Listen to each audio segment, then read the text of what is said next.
tumekaa siku 2-3 hapa Dar es Salaam. Vijana wamefika wote wako salama na tukushukuru Mungu.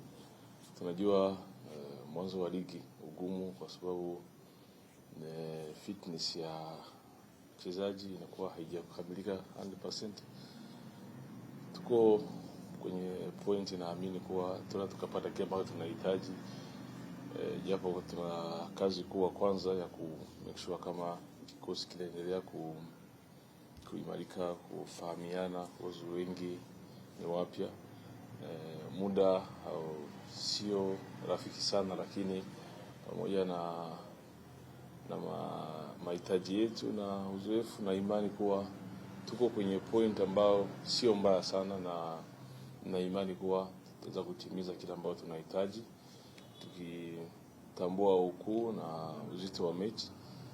Ni timu kubwa kucheza na JKT haswa nyumbani kwao, vijana ambao wana uzoea uwanja na wana uzoefu pamoja. Kwa hiyo ni tukiheshimu na staff yao inajituma zaidi. Kwa hiyo tunajua the task is ahead of us, haitakuwa rahisi.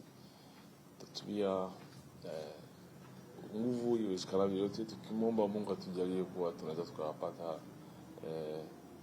hizo pointi 3. Itakuwa ni muhimu tukiweza kufikia malengo yetu kwa hii mechi.